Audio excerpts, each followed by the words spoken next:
What personal tragedy is hidden behind that iconic Bond smile? Here's the shocker.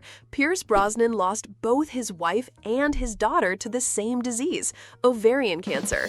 I'm Sarah Reed, and today we're peeling back the glamorous facade to meet the man behind 007. You've seen Pierce charm the world in GoldenEye and even sing his heart out in Mamma Mia, always smiling, always steady. But in private, he was a husband who held his wife's hand through chemo, and a father who walked his daughter down the aisle just days before saying goodbye. In 1991, his first wife, Cassandra Harris, died at just 39. Years later, Pierce said, "She has made me the man I am, the actor I am, the father I am. She's there with me every day." That line still gets me. Did you know this darker side of Pierce's life? Comment below if it surprises you. Everything I'm sharing comes from archived interviews and reporting, like a 1992 People cover story and Brosnan's own words. If you love careful human storytelling, hit like so more folks see this. Because to understand Pierce at 72, we have to start with the first great love that shaped and broke his heart. Let's begin. Could it be that a future star began life all alone?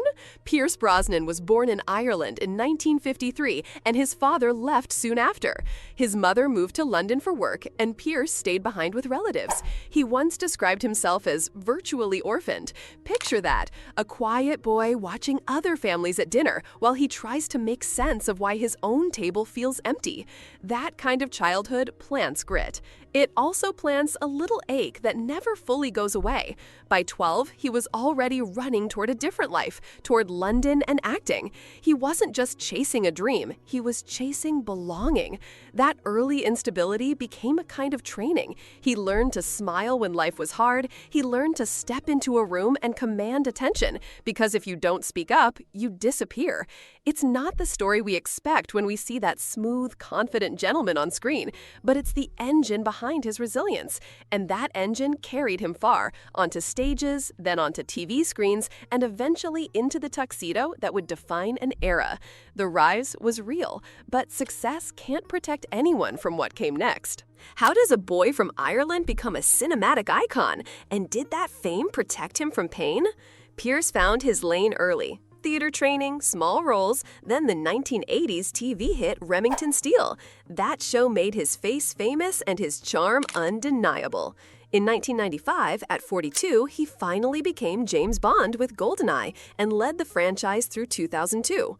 On billboards, he looked bulletproof. In life, he was still learning how to carry shadows. Even years later, he admitted it openly. In a 2017 interview at age 63, he said, "I don't look at the cup as half full, believe me. The dark, melancholy Irish black dog sits beside me from time to time." That's not a line you expect from the man with the perfect bow tie, but it tells you this: the spotlight didn't erase the ache, it just lit up the contrast.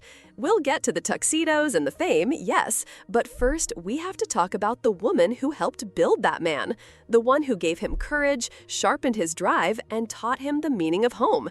Because just as his career soared, life threw its first cruel punch. Who was the remarkable woman who helped make Pierce Brosnan the man he became? Cassandra Harris was an Australian actress with this bright, steady presence that drew people in. Pierce met her in the late 1970s and they married in 1977. She wasn't just his partner, she was his compass. When big decisions came up, Cassie was the voice saying, "Go, be brave." In 1981, she urged him to move to the US. That one leap put him on the path to everything we know him for. Pierce later said of Cassie, "She has made me the man I am, the actor I am, the father I am. She's there with me every day." That's not a throwaway quote, that's a life confession. Together, they built a blended family that felt real and warm. He became stepdad to her kids, and the house buzzed with schedules, auditions, and Sunday dinners. It looked like a dream finally coming together for that virtually orphaned boy. But life has its turns. In the middle of that good, busy, hopeful stretch, something quiet and deadly crept in, and it would test everything they had built. What happens when a picture-perfect life gets shattered by illness? Around late 1989 or 1990, Cassie was diagnosed with ovarian cancer. It's often called a silent killer because the signs can be vague and easy to miss. She fought for about 18 months. Even as treatment drained her, she kept cheering Pierce on. He was working on films like The Lawnmower Man and Livewire, and she stayed the encourager, the brave one. But the disease pushed harder. In December 1991, Cassie died at just 39. Pierce later said, "This is the first time in my life I've ever experienced bereavement, and it's overwhelming." That word, overwhelming, barely covers it. Imagine the house that once rang with laughter turned still. Imagine the roles, the scripts, the premieres, suddenly feeling like cardboard cutouts. What mattered most had been ripped away. There's a reason this part of his life leaves a mark on everything that came after. The man you saw gliding across a red carpet had already walked through fire. And after the funeral, the nights got quiet. Too quiet. Next, we step into the rawness of grief Pierce rarely showed in public. How do you keep going when life suddenly loses its meaning? Pierce has been honest about the days after Cassie's death. In a 1992 interview, he shared a moment I can't forget. "If anybody saw me driving, they must have thought there was a lunatic in the car. Before you know it, you're screaming, 'Why? Why?' That's the sound of a heart breaking in real time." He said bereavement was overwhelming, like the world turned gray and flat overnight. But even then, he felt Cassie's strength guiding him. In his words, it was as if her spirit whispered, "Buck up, enough of this." Not cruel, not cold, just Cassie, the practical lightbringer, nudging him forward one step at a time. Grief doesn't fit into tidy stages. It comes in waves. A song, a street corner, a word, and the wave crashes back. Pierce took those waves and learned to stand in them. He showed up for work, he showed up for family, and slowly he started to rebuild. The hole in his life didn't close, he just learned to walk with it. And then, when he least expected it, hope knocked again. Can you imagine finding love again after such a loss? In 1994, Pierce met American journalist Keely Smith. She wasn't a fix, she was a calm harbor. Over time, she became the partner who helped him breathe again. They married in 2001. He calls her the most beautiful woman and his North Star, the steady light he followed out of the fog. Together, they built a new family, 2 sons, Dylan in 2001 and Paris in 2003. The house filled back up with noise and inside jokes and late-night kitchen raids. The man in the tux had home again. I love this part of Pierce's story because it proves grief and joy can share the same room. They don't cancel each other out. The ache stays, and so does the love. If stories like this matter to you, honest, research-backed, human, please subscribe and tap like and share so others find it too. Because Pierce's life did open up again. He had Keely, he had the boys, he had work and purpose, but fate wasn't done. Another quiet storm was already on the horizon, and it would hit where he was most tender, his children. Who was Charlotte, the daughter whose story would echo her mother's? Charlotte was Cassie Harris's child from a previous marriage, and Pierce became her stepdad in 1977. They didn't play at family, they became one. Pierce once said, "We just clicked as a family. I was Pierce, then I became Daddy Pierce. Charlotte and Chris have just been amazing in my life." That line tells you everything about the bond. Charlotte grew up around sets and spotlights, but stepped behind the camera, working in hair and makeup. She became a mom too. Her daughter Isabella arrived long before Charlotte's own illness, and the two were close. Life looked settled. Pierce had rebuilt a home with Keely. Charlotte had her own little family and a path in the industry she knew well. But then those vague, cruel signs started to whisper. Doctors looked closer. The diagnosis came, and the mirror was unbearable. Ovarian cancer, the same disease that took her mother. If you felt a chill just now, you're not alone. Pierce knew this terrain, and that's what made the next chapter both beautiful and devastating at the same time. Could a wedding be both a bright beginning and a heartbreaking end? In June 2013, Charlotte married her longtime partner, artist Alex Smith, in a private ceremony. Pierce walked her down the aisle. Her daughter Isabella, 15 at the time, stood close, a brave smile for a moment everyone knew was precious. A guest later said, "It was the most moving day of my life. It wasn't a day to be sad. Alex and Pierce were smiling broadly." Picture that. Hands held tight, eyes shining with pride, love rising higher than fear, if only for an afternoon. The ceremony was small, intimate, focused on the joy that was still theirs to claim. And yet, the clock was loud. 2 weeks later, Charlotte would be gone. That tiny window made the wedding feel almost sacred, like a gift the family gave each other before the next wave hit. You can see why Pierce held on to that day. It was the last chapter where the story was still about celebration. What came next is the page no parent ever wants to turn, even when you know it's coming. How do you endure the same heartbreak twice? On June 24, 2013, Pierce announced that his darling daughter, Charlotte, had died at age 42 after a 3-year battle with ovarian cancer, the same disease that claimed her mother. There are no words for that kind of déjà vu. The loss doesn't just reopen old wounds, it carves them deeper. Pierce had walked this path as a husband. Now he walked it as a father. If you remember his 2017 reflection, the line makes even more sense now.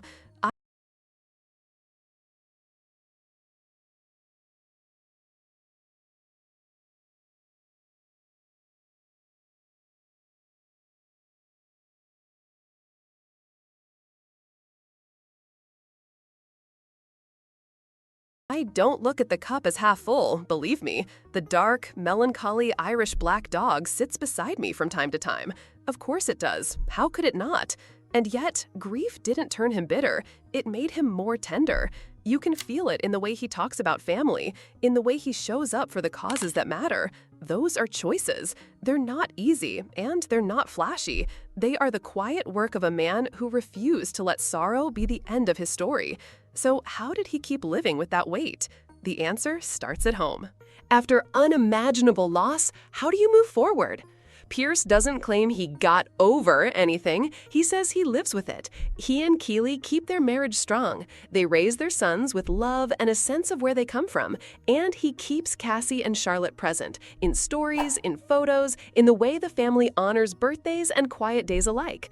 In a later interview, he said, "Ups and downs are what life is all about, but the memory of Cassie and her fight against cancer is never forgotten." That line is a map for grief. You carry the memory as a light, not a weight. At 72, Pierce still works, still laughs, still shows up. But if you look closely, you can see the shadow beside the smile. It's not a secret anymore. It's part of who he is. And in a way, that makes him even more human than the characters he plays. Next, you'll see how he took that shadow and turned it into action, because sometimes the only way to handle pain is to use it to help someone else. Could heartache spark a bigger mission? After losing Cassie and then Charlotte to ovarian cancer, Pierce became an active voice for cancer research and awareness. He joined Stand Up to Cancer and used his fame to raise money and attention when it mattered most. At a 2014 telethon, he shared the truth many families know too well. To watch someone you love have their life eaten away bit by this insidious disease, that sorrow becomes an indelible part of your psyche. He didn't stop there. He urged all of us to build a future where we hold our loved ones' hands and watch them grow old after a long life fully lived. That sentence gets me every time because it's not Hollywood writing. It's a husband and father speaking from the deepest part of his life. Pierce's advocacy is now part of his legacy. He's still the Bond we iconize, but he's also the man who sat in waiting rooms and decided no one should sit there alone. And that choice, the choice to help, may outlast any role.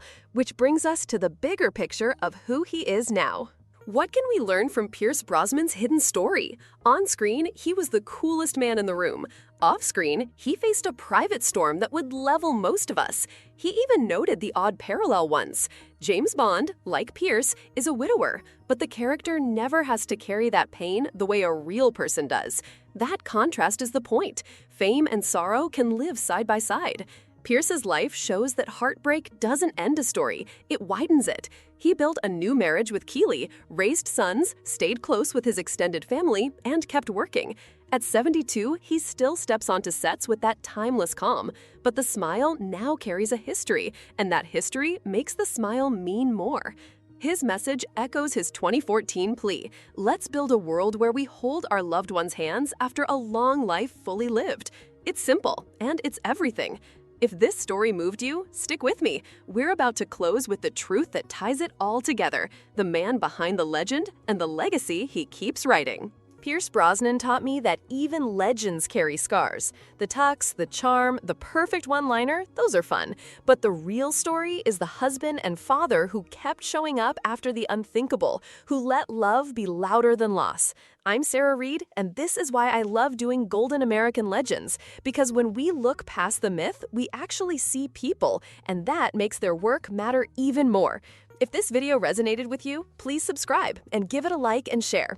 It helps more folks find these carefully researched stories, built from interviews, archived reports, and the words of the people who lived them. Thank you for watching and for honoring Cassie and Charlotte by keeping their memory alive for a few minutes with me today. What inspires you most about Pierce's story? Drop your thoughts in the comments. I read them, and they truly shape what we make next. Until next time, take care of each other, hold your loved ones close, and remember, behind every famous face, there's a very human heart still learning how to heal.